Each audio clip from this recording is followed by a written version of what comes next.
Today, we are diving deep into a story that has absolutely captivated audiences for more than 2,000 years. I'm talking about the tragic saga of Oedipus and his family, brought to life by the Greek master Sophocles. It's an incredible tale of fate, of pride, and of a truth so devastating it can bring a whole kingdom to its knees. These are the last words you hear in the play Oedipus the King, and man, are they haunting. It's this stark warning that just perfectly sets the stage for what we're about to explore. A story where a person at the absolute height of greatness can unravel into just unimaginable suffering. And that really gets to the heart of the mystery, right? Oedipus is the hero. He's the guy who solved the impossible riddle of the Sphinx and saved the entire city of Thebes. But as our play opens, that same city is dying, and its only hope for salvation lies in uncovering a truth so terrible it's going to destroy the very man who's trying to find it. To really understand the sheer power of this tragedy, we first need to get to know the master who crafted it all those centuries ago. So this guy, Sophocles, he wasn't just any writer, he was a total game changer. Think about this. By adding a third actor to the stage, he completely shifted the focus from this big, collective voice of the chorus to the intense, personal drama between individuals. He was a master of character, creating people so complex and so human that we can still see ourselves in them today. All right, so let's dive into the story. It all starts in Thebes, a city that is in the middle of a horrifying crisis. Imagine this. Thebes is just falling apart. A mysterious plague is tearing through the city. Crops are failing, animals are dying, babies are being stillborn. The people are absolutely desperate for a hero, so naturally they turn to their king, Oedipus, the same man who saved them months before. So what does Oedipus do? He sends his brother-in-law, Creon, to the famous oracle at Delphi for answers. Creon comes back with a divine command, and it is chilling. The plague is a punishment for an unsolved murder. Turns out, the killer of their old king, Laius, is still living in the city, and until that person is found and punished, Thebes will continue to suffer. And just like that, we have a divine murder mystery on our hands, and King Oedipus, a man of action and honor, swears he will solve it himself. The irony here. Oh, it's just dripping with tragedy. He promises to hunt for Laius's killer as if the man were his own father, having no clue just how true those words are. With this one public promise, he seals his own doom. Oedipus calls in the big guns, the blind prophet Tiresias, to reveal what he knows. But here's the thing.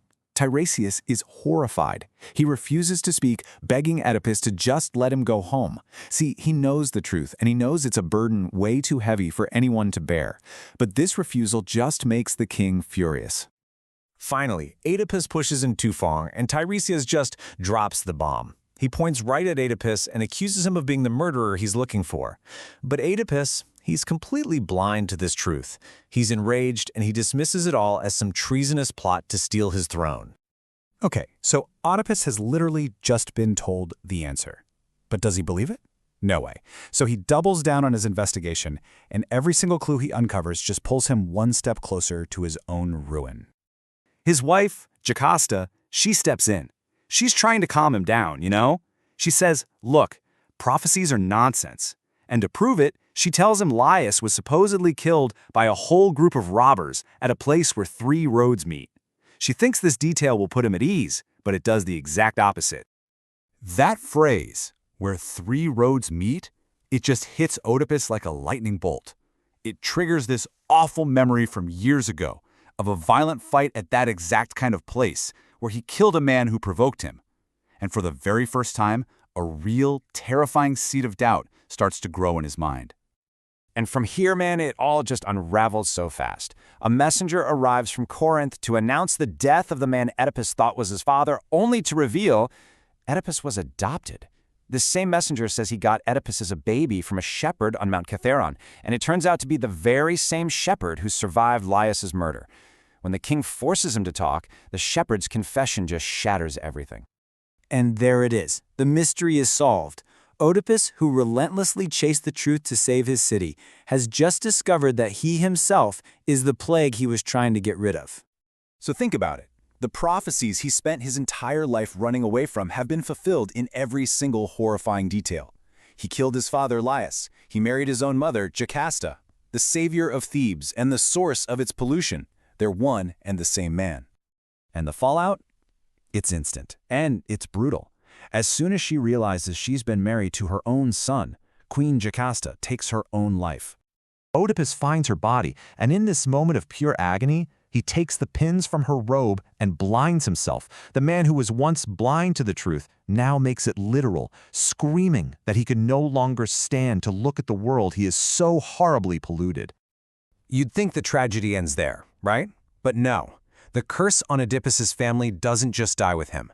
It's like a poison that seeps into the next generation, forcing his daughter Antigone to make an impossible choice. So here's the setup. Antigone's two brothers kill each other in a civil war. The new king, Creon, decides one is a hero and the other, Polynices, is a traitor. So he makes a law. Polynices' body must be left out to rot, unburied. But for Antigone, this human law is a violation of a much higher sacred law, the duty you have to honor your family and the dead. And when she's caught burying her brother, does she back down? Not a chance. She basically tells Creon to his face, "Your laws mean nothing compared to the eternal, unwritten laws of the gods." And in choosing divine law over the law of the state, she knowingly signs her own death warrant. So after 2,500 years, why on earth are we still so gripped by the story of prophecy, family curses, and defiance? It's because Sophocles is tapping into these huge, timeless questions that we still argue about today. Think about it. Fate versus free will. Do we control our destiny, or is it already written? The individual versus the state. The massive cost of searching for a painful truth. And of course, the devastating consequences of pride, what the Greeks called hubris, that so often leads to our downfall. And that really leaves us with this one big, lingering question. A question for you, really. Oedipus could have stopped looking for the truth at any point. He was warned over and over again to turn back, but he kept pushing because he believed that the truth, no matter what, was the most important thing. Was he right? That question is at the very heart of his tragedy, and it's something we're all still wrestling with.